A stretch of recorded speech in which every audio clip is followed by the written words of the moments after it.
మనము ఆరాధనలోనికి వెళ్ళక ముందు పరిశుద్ధ గ్రంథంలో నుంచి కొన్ని మాటలను మనం చూసుకుందాము. 1 యోహాను 3వ అధ్యాయము 1 యోహాను 3వ అధ్యాయము మొదటి వచనం అందరం కలిసి చదువుకుందాము. 1 యోహాను 3వ అధ్యాయము 1వ వచనం.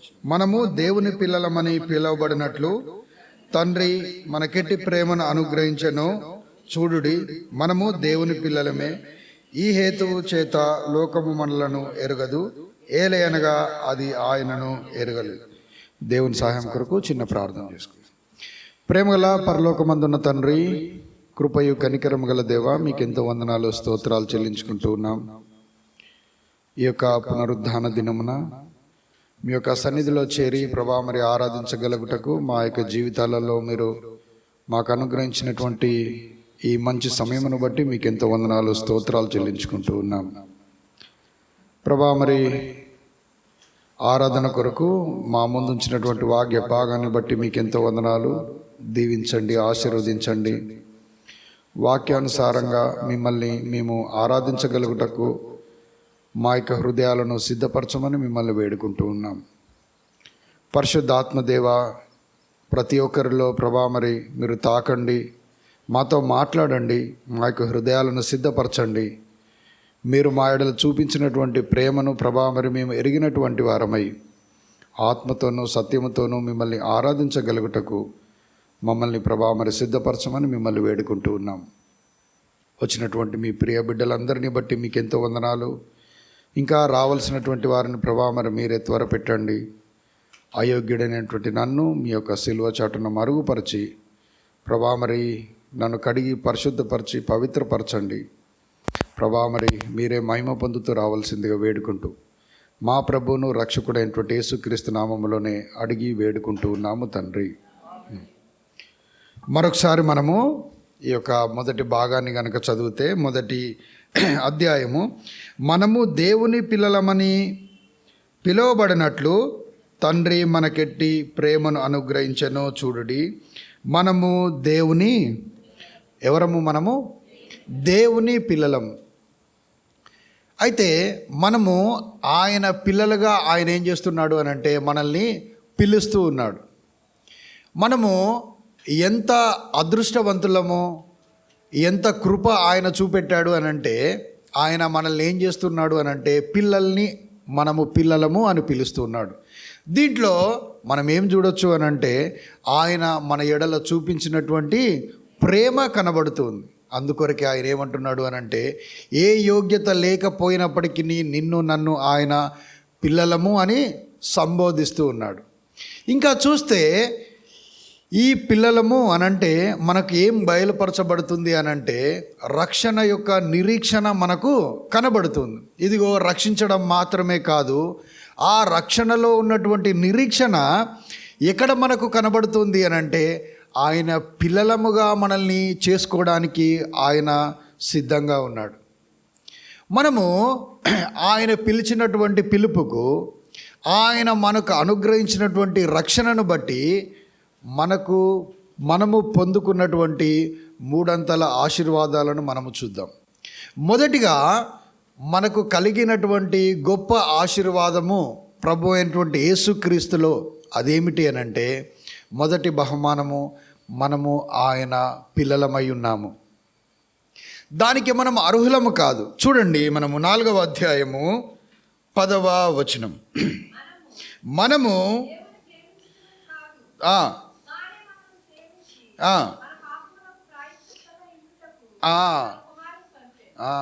మనము ప్రేమించామని కాదు కదా, మనము ప్రేమించామని ఆయన ప్రేమించలేదు. కానీ మనము ప్రేమించకపోయినప్పటికీ ఏం చేస్తూ వచ్చాడు అని అంటే ఆయన మనల్ని ప్రేమిస్తూ వచ్చాడు. ఆయన మన ఎడల చూపించినటువంటి ప్రేమను బట్టి మనం ఏమయ్యాము అనంటే ఆయనకు పిల్లలుగా అయ్యాం. మనుషులకి దేవునికి మధ్య ఏముంది అనంటే దేవుని ఉగ్రత ఉంది. ఆ ఉగ్రతను తీసివేయడానికి ప్రభు అయినటువంటి యేసుక్రీస్తు ఏమని చదువుకున్నాము? ఆ 2వ భాగంలో చూస్తే ప్రాయశ్చిత్తమై అగుటకు తన కుమారుని పంపెను. అయితే మనల్ని పిల్లలుగా చేసుకోవడానికి తండ్రి ఏం చేస్తూ వచ్చాడు అని అంటే తన ప్రియ కుమారుణ్ణి ప్రాయశ్చిత్తంగా ఆయన నీకు నాకు అనుగ్రహిస్తూ వచ్చాడు. ఇప్పుడు మనకు ఒకవేళ ఇద్దరు మనుషులకు ఏదైనా విభేదం వచ్చిందనుకోండి, ఏం చేస్తాం? ఎట్లా పరిష్కరించుకుంటాం? మూడవ వ్యక్తిని పిలుస్తాము. దాని తర్వాత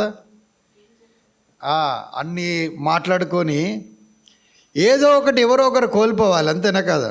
సమాధానం కొరకు ఏదైనా ఒకటి మనం ఏం చేస్తూ ఉంటాం? సమర్పిస్తాం. We have to sacrifice something కదా. అప్పుడు మాత్రమే మనము సమకూర్చబడతాం. అట్లా ఇప్పుడు ఈ తండ్రి అయినటువంటి దేవుడు తన ప్రేమను ఎట్లా చూపిస్తున్నాడు అని అంటే, ఇదిగో నా ఉగ్రతకు మీరు కారణమయ్యారు, అయినా నేనేం చేస్తున్నాను అని అంటే మీరు నా పిల్లలు, మరి మీరు నా పిల్లలు కావాలి అని అంటే ప్రాయశ్చిత్తంగా నేనేం చేస్తున్నాను అని అంటే నా కుమారుడైనటువంటి యేసుక్రీస్తును మీకు మీ పాపములకు ప్రాయశ్చిత్తంగా నేను ఇస్తున్నాను. తద్వారా నేనేం చేస్తున్నాను?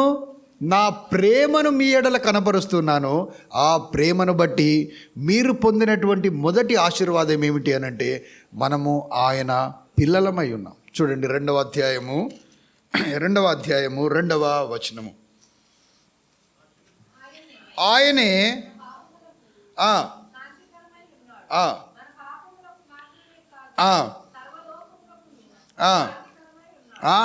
ఇది కేవలము యూదులకు మాత్రమే కాదు. ఈ రక్షణ పాపక్షమాపణ లోకమంతటికీ ఆయన ప్రాయశ్చిత్తమై ఆయన శాంతి అయి ఉన్నాడు. ఆయన శాంతిని బట్టి తిరిగి మనం ఏం చేయబడ్డాము అనంటే ఆయనలో మనము సమకూర్చబడ్డాం.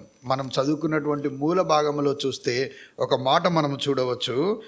దేవుని మనకెట్టి ప్రేమను అనుగ్రహించను చూడుడి, మనము దేవుని పిల్లలమే, ఈ హేతువు చేత ఎరగలేదు. ఇంకా మనం 2వ భాగం కనుక చూస్తే, ప్రియులారా ఇప్పుడు మనము దేవుని పిల్లలమై ఉన్నాము, మనం ఇంకా ఏమవుదామో అది ఇంకా ప్రత్యక్షపడలేదు, కానీ ప్రత్యక్షమైనప్పుడు ఆయన ఉన్నట్టుగానే ఆయనను చూతుము గనుక ఆయనను పోలి ఉందుము. ఆయనను పోలి ఉండేటువంటి ఆధిక్యత మనకు అనుగ్రహించాడు. ఇక్కడ ఏం కనబడుతుంది అని అంటే ఆయన ప్రేమ మనకు కనబడుతుంది. ఇప్పుడు మనము ఉద్యోగం చేసేటప్పుడు మనకు ఆన్సైట్ ఆఫర్స్ ఉంటాయి కదా, అంతేనా? ఎక్కడెక్కడికి ఉంటాయి ఆన్సైట్ ఆఫర్స్ అంటే? యుఎస్ ఉంటాయి, ఇంకా ఆస్ట్రేలియా, యూకే, ఇవన్నీ ఉంటాయి కదా. ఇప్పుడు మన మేనేజర్ వచ్చి చెప్పాడు అనుకోండి, మనకు మీకందరికీ, లేకపోతే మనకు అమెరికాకో యూకేకో మనకు వీసా వచ్చింది అనుకోండి, ఎట్లుంటుంది? సంతోషంగా ఉంటుంది కదా. ఎందుకు సంతోషం? కొత్త ప్లేసు, ఆధునికత, ఇక్కడ కన్నా డబ్బులు ఎక్కువ వస్తాయి కదా. నిజం మాట్లాడుకోవాలి, అంతేనా కాదు? మంచి సెటిల్ అయిపోవచ్చు, అన్ని రకాలుగా మనకేముంటాయి? అన్ని సౌకర్యాలు ఉంటాయి. మరి ఇప్పుడు 2వ ప్రశ్న వేసుకుందాం. ఇప్పుడు మనకు ఆఫ్రికాకు ఆన్సైట్ ఆఫర్ వచ్చింది, ఏం చేస్తాం? ఇంతకుముందు ఊపినట్టు ఎవరు ఊపట్లేదు, వెళ్ళడానికి ఇష్టపడం కదా. ఎందుకనంటే మనకి ఇక్కడనే అభివృద్ధి ఉన్నప్పుడు మనం అక్కడికి వెళ్ళడానికి ఏం చేయము, మనం ఇష్టపడము కదా. ఇక్కడ తండ్రి తన ప్రేమను ఎట్లా కనపరుస్తున్నాడు అని అంటే తన కుమారుణ్ణి ఈ లోకం ఏం చేయదు, స్వీకరించదు కదా. ఏమని వ్రాయబడి ఉన్నది?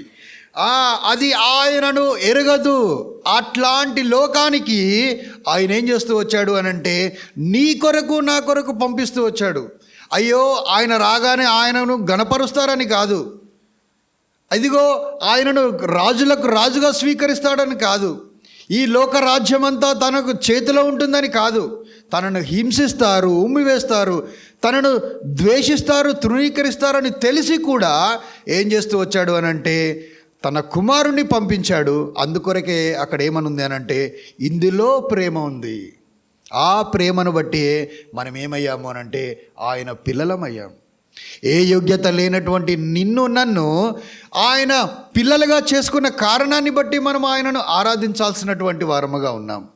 చూడండి, ఎప్పుడు ఆయన పిల్లలుగా నిన్ను నన్ను ఏర్పరచుకున్నాడు. ఎఫెసీయులకు రాసిన పత్రిక 1వ అధ్యాయము, ఎఫెసీలకు రాసిన పత్రిక 1వ అధ్యాయము 5వ వచనం చదవండి దయచేసి. ఆ ఆ ఆ ఆ కీర్తి కలుగునట్లు యేసుక్రీస్తు ద్వారా తనకు కుమారులను గాను స్వీకరించుటకై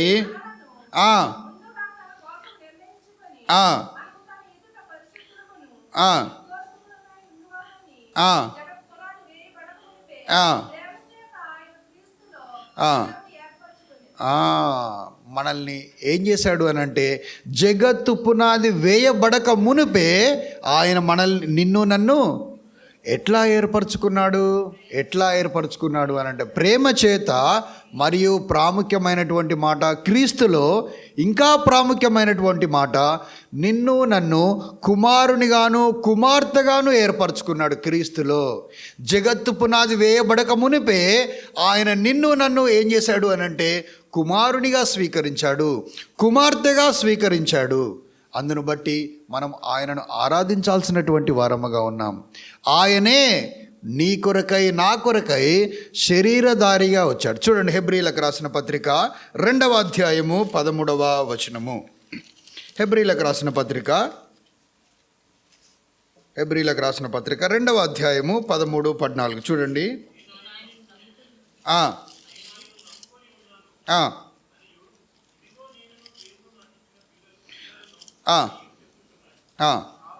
కాబట్టి ఆ పిల్లలు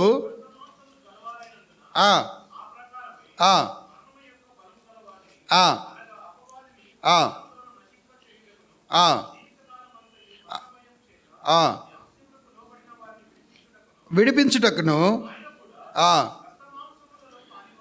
ఇక్కడ చూస్తే ఇప్పుడు మానవాళికి ఉన్నటువంటి భయం ఏమిటి? ఏమిటి అని అంటే మరణమే. అపవాది యొక్క శక్తి కూడా మరణమే. ఈ అపవాది ఏం చేస్తున్నాడు అని అంటే, మనిషిని మరణము ద్వారా ఆయన భయపెడుతూ ఉన్నాడు. ఇప్పుడు ఈ ప్రభు అయినటువంటి యేసుక్రీస్తు ఏం చేస్తూ వచ్చాడు అని అంటే, నీ భయాన్ని నా భయాన్ని ఆయన తొలగించడానికి తానే శరీరధారిగా రక్త మాంసములు కలిగినటువంటి వాడుగా ఆయన వచ్చి ఇప్పుడు ఏం చేస్తూ ఉన్నాడు అని అంటే, ఆ మరణమును ఆయన జయించాడు. ఎందుకు జయించాడు మరణమును? ఎందుకు జయించాడు? మొదటి భాగం మరలా చదవండి. ఇదిగో నేను దేవుడు నాకిచ్చిన పిల్లలను అని, నిన్ను నన్ను పిల్లల్ని చేయడానికి, పిల్లలుగా పిలువబడడానికి ఆయన ఏం చేస్తూ వచ్చాడు అని అంటే, మరణము ద్వారా మనము అపజయము పొందకుండులాగున ఆయనే శరీరధారిగా వచ్చి ఆ మరణమును జయించి ఆ విజయాన్ని ఇప్పుడు ఏం చేస్తూ వచ్చాడు? నీకు నాకు అనుగ్రహిస్తూ వచ్చాడు. ఎందుకయ్యా అనంటే, ఇదిగో నేను మిమ్మల్ని పిల్లలుగా పిలవడానికి నేను ఇష్టపడుతూ ఉన్నాను. అందుకే నేను రక్త మాంసములు కలిగినటువంటి వాడనై వచ్చి ఇదిగో మీ మరణ భయమును నేనేం చేస్తూ ఉన్నాను? తొలగిస్తూ ఉన్నాను. ప్రభు అయినటువంటి యేసుక్రీస్తులో మనకు కలిగినటువంటి మొదటి ఆశీర్వాదం ఏమిటి అనంటే, మనము ఆయన పిల్లలుగా ఆయన చేసుకున్నాడు. మనము ప్రేమించలేదు, ఆయనే మనల్ని ప్రేమిస్తూ వచ్చాడు. మన మరణ భయము నుండి తప్పించడానికి రక్త మాంసములు కలిగినటువంటి వాడుగా ఆయన వచ్చాడు. నీవు నేను ఈ లోకములో జన్మింపక మునుపే ప్రభు అయినటువంటి యేసుక్రీస్తులో జగత్తు పునాది వేయబడక మునుపే ఇదిగో నీవు నా కుమారునివి, ఇదిగో నీవు నా కుమార్తెవు అని ఆయన పిలుస్తూ వచ్చినటువంటి వాడుగా ఉన్నాడు. ప్రభు అయినటువంటి యేసుక్రీస్తులో మొదటిగా మనము పిల్లలముగా, కుమారులముగా, కుమార్తెలుగా చేయబడ్డాం. రెండవదిగా మనము చూద్దాం. రోమీలకు రాసిన పత్రిక 8వ అధ్యాయము 16వ వచనము. రోమీలకు రాసిన పత్రిక 8వ అధ్యాయము, మనము దేవుని పిల్లలమని ఆత్మ తానే మన ఆత్మతో, మనము పిల్లలమైతే వారసులము, అనగా దేవుని వారసులము. మొదటిగా మనం ఏమయ్యాము? మొదటిగా మనల్ని ఏమని పిలుస్తూ వచ్చాడు ఆయన? మనల్ని పిల్లలుగా చేస్తూ వచ్చాడు. మరి పిల్లలము అంటే మనము వారసులము. వారసులం అంటే కదా మనకు అర్థమైపోతుంది కదా. వారసులం అనగానే ఏం కష్టపడకుండానే దొరికే గొప్ప ఆధిక్యత, ఆస్తిపాస్తులు అన్నీ మన తల్లిదండ్రులు కష్టపడిందంతా ఏం చేస్తూ వస్తుంది మనకు బహుమానంగా ఇవ్వబడుతూ ఉంది. కాబట్టి ఇప్పుడు మొదటిగా ఏమన్నాడు? పిల్లలము అని అన్నాడు. ఇప్పుడు దేవుని ఆత్మ, పిల్లలము కాబట్టి దేవుని ఆత్మ ఏం చేస్తుంది అని అంటే మన ఆత్మతో సాక్ష్యం ఇస్తూ ఉంది. ఆయన నీ హృదయాన్ని నా హృదయాన్ని ఆయన ఆలయముగా చేసుకున్నాడు. ఆ ఆలయంలో దేవుని ఆత్మ నివసిస్తుంది. ఆ దేవుని ఆత్మ మన ఆత్మతో సాక్ష్యం ఇస్తుంది. అయ్యా, మిమ్మల్ని దేవుడు పిల్లలుగా ఏర్పరచుకున్నాడు. ఒకవేళ మీరు పిల్లలైతే ఇప్పుడు ఆయనకు మీరేమై ఉన్నారు అని అంటే మీరు వారసులుగా ఉన్నారు. ఇప్పుడు చూడండి, దేనికి మనము వారసులము అని అంటే గలతీలకు రాసిన పత్రిక 4వ అధ్యాయము 6వ వచనము. దేనికి మనము వారసులుగా ఆయన నియమించాడు?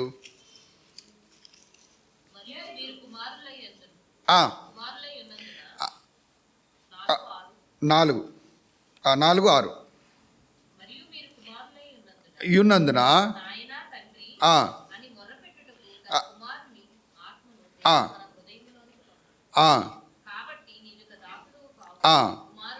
కుమారుడవే దేవుని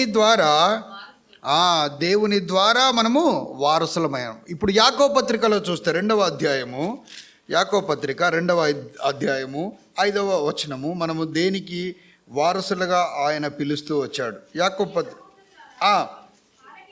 ఆలకించుడి, దరిద్రులైనటువంటి వారిని విశ్వాసమందు భాగ్యవంతులుగాను తాను వాగ్దానము చేసినటువంటి రాజ్యమునకు మనల్ని దేనికి వారసులుగా చేశాడు అని అంటే దేవుని రాజ్యానికి ఆయన మనల్ని వారసులుగా చేశాడు.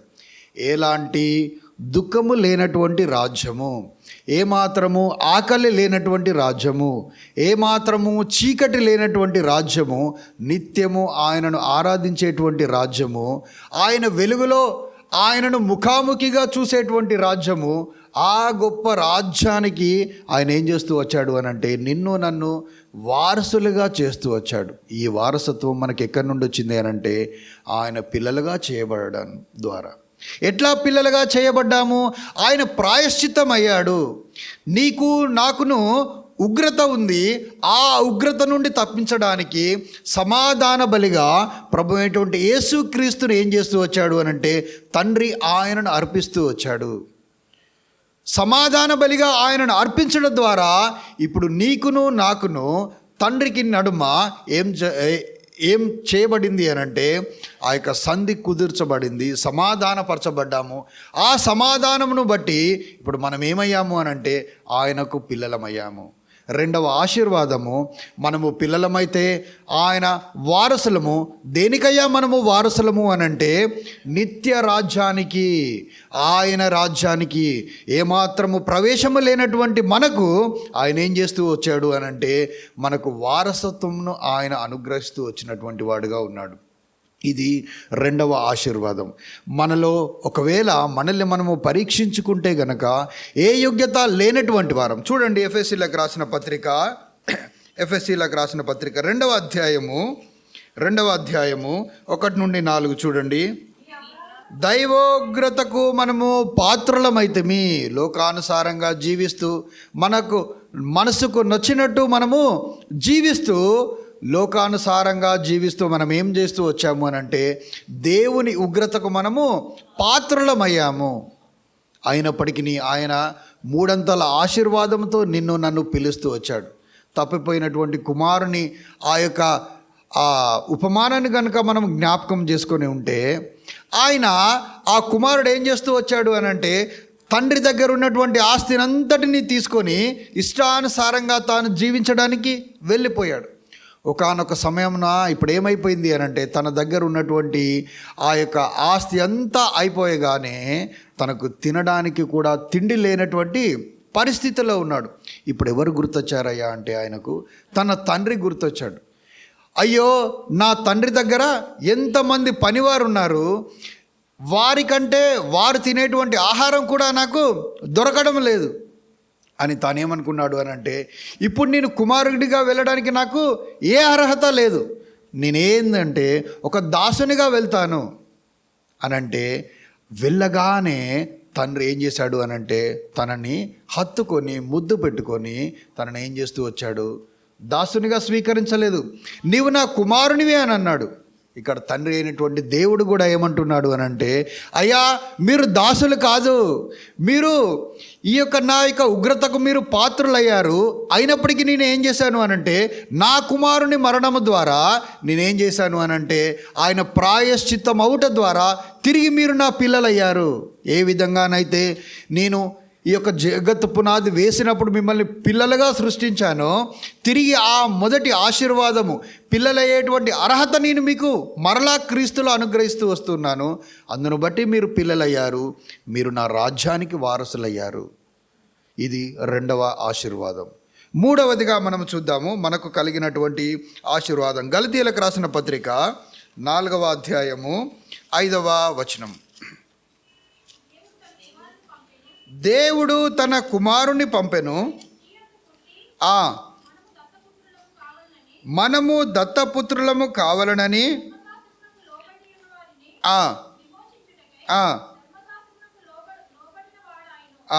ఇప్పుడు మూడవదిగా మనకు కలిగినటువంటి మూడవ ఆశీర్వాదము, నిన్ను నన్ను ఆయన ఏం చేస్తూ వచ్చాడు అనంటే దత్తపుత్రునిగాను దత్తపుత్రికగాను ఆయన స్వీకరిస్తూ వచ్చాడు.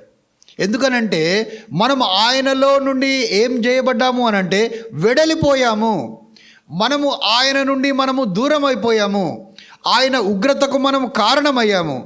తిరిగి ఆయన స్వీకరించడానికి ఇప్పుడు ఏం చేస్తూ వచ్చాడు అనంటే, మూడవదిగా ఇప్పుడు ఏమంటున్నాడు, మీరు నా దత్తపుత్రులై ఉన్నారు, మీరు నా దత్తపుత్రికలై ఉన్నారు. మూడవది, ఆయన దత్తపుత్రులముగా మనం అయినందుకు మనము ఆయనను ఆరాధించాల్సినటువంటి వారముగా ఉన్నాము. ఇది మూడవ ఆశీర్వాదం. ఇంకా చూడండి, రోమీలకు రాసిన పత్రిక 8వ అధ్యాయము 15వ వచనం. ఏలయనగా మరలా భయపడుటకు ఆ దాస్యపు ఆత్మను పొందలేదు కానీ దత్తపుత్రాత్మను నీవు నేను కలిగి ఉన్నాము. అందుకు మనము ఆయనను ఆరాధించాల్సినటువంటి వారముగా ఉన్నాం. అయితే ఒక చిన్న ఉదాహరణ చెప్తాను. ఒక చిన్న స్కూల్ ఉందంట. స్కూల్లో పిల్లలు చదువుకుంటూ ఉన్నారు. ఒక పిల్లవానికి మాత్రము ఆయనకు తల్లిదండ్రులు లేరంట. ఆయన అనాథ. అయితే ఆయన తోటి స్నేహితులు ఆయనను ఎప్పటికీ ఏడిపించేవారట. ఏమనేదంటే, నాకైతే మాకందరికీ తల్లిదండ్రులు ఉన్నారు కానీ నీకెవరు లేరు, నీకు తల్లి లేదు తండ్రి లేరు, నీవెవరికి పుట్టావో ఎవ్వరికీ తెలియదు. మేమైతే సెలవులు రాగానే మేము ఇంటికి వెళ్తాము.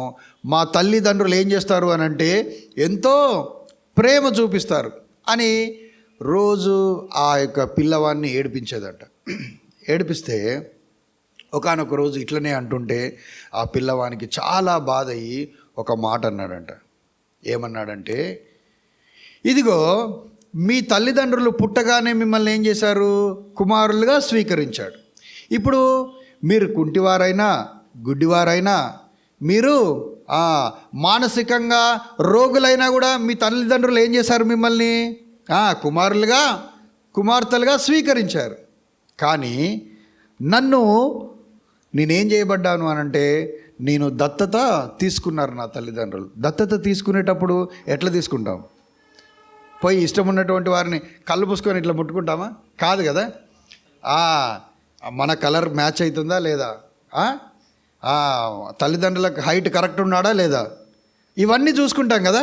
ఇవన్నీ చూసుకొని అప్పుడు మనం ఏం చేస్తాము, ఇదిగో ఈయన దత్తపుత్రిక, ఇగో ఈయన దత్తపుత్రుడు అని ఏం చేస్తాము, వారిని మనవారిగా స్వీకరిస్తాం. అయితే ఆయన అన్నాడంట కదా, నేను శ్రేష్టమైనటువంటి వాడిని కాబట్టే ఇప్పుడు ఏం చేశారు, నన్ను దత్తత తీసుకున్నారు. మీలాగా ఏ లోపమున్నా అదున్నా వారు స్వీకరించలేదు అని అనగానే ఆ పిల్లలందరూ సైలెంట్ అయిపోయారంట. ఇప్పుడు మన తండ్రి అయినటువంటి దేవుడు కూడా ఆయన ఏం చేస్తూ వచ్చాడు అని అంటే, నిన్ను నన్ను పిల్లలుగా శ్రేష్టమైనటువంటి వారిగా ఆయన ఏం చేస్తూ వచ్చాడు, స్వీకరిస్తూ వచ్చాడు. We are his children by choice, not by chance కదా. ఏదో ఊరికనే ఆయన పిల్లలము కాలేదు. జగత్తు పునాది వేయబడక మునుపే క్రీస్తులో నిన్ను నన్ను ఆయన ప్రేమ ద్వారా కుమారునిగా కుమార్తెగా స్వీకరించాడు. We are his children by his choice. ఏ యోగ్యత లేదు, ఆయన ఉగ్రతకు కారకులయ్యాము, అయినప్పటికీ ఆయన మనల్ని ప్రేమిస్తూ వచ్చాడు. అందుకు మనము ఆయనను ఆరాధించాల్సినటువంటి వారముగా ఉన్నాం. కాబట్టి గమనించండి, మనకున్నటువంటి 3 ఆశీర్వాదాలు ఏంటి? మొదటిగా మనము ఆయనకు పిల్లలమయ్యాము. ఎట్లా అయ్యాము పిల్లలము? క్రీస్తులో మనము పిల్లలమయం. ఆయన చూపించినటువంటి ప్రేమను బట్టి మనము పిల్లలమయం. ఆయన మనల్ని మనము ప్రేమించామని కాదు, కానీ ఆయనే మనలను ప్రేమించాడు. ఈ లోకము ద్వేషిస్తుందని తెలుసు, అయినప్పటికీ ఆయన నీ కొరకై నా కొరకై ప్రాయశ్చిత్తమయ్యాడు. తద్వారా మనం ఆయనకు పిల్లలమయ్యాం. రెండవ ఆశీర్వాదము, మనం ఎందుకు ఆయనను ఆరాధించాలి? మనము పిల్లలమైతే ఆయనకు వారసులము. దేనికయ్యా వారసులము అని అంటే, నిత్య రాజ్యానికి మనము వారసులము. నిత్యమైనటువంటి రాజ్యానికి ఏ అర్హత లేనటువంటి నిన్ను నన్ను ఆ సమస్త రాజ్యానికి ఆయన ఏం చేస్తూ వచ్చాడు అని అంటే, వారసులుగా చేస్తూ వచ్చాడు. మూడవదిగా, మనం అనేక సార్లు ఆయన నుండి వెడలిపోయినప్పటికీ ఆయన నిన్ను నన్ను తిరిగి స్వీకరిస్తూ ఉన్నాడు. ఎట్లా స్వీకరిస్తున్నాడు? దత్తపుత్రునిగాను దత్తపుత్రికగాను ఆయన నిన్ను నన్ను స్వీకరిస్తున్నాడు. అందును బట్టి మనము ఆయనను ఆరాధించాల్సినటువంటి వారముగా ఉన్నాం. కాబట్టి వాక్యానుసారంగా కొద్ది సమయము మనకు ఆయనలో కలిగినటువంటి 3 అంతల ఆశీర్వాదమును బట్టి మనము ఆయనను ఆరాధించే వారముగా ఉందాం.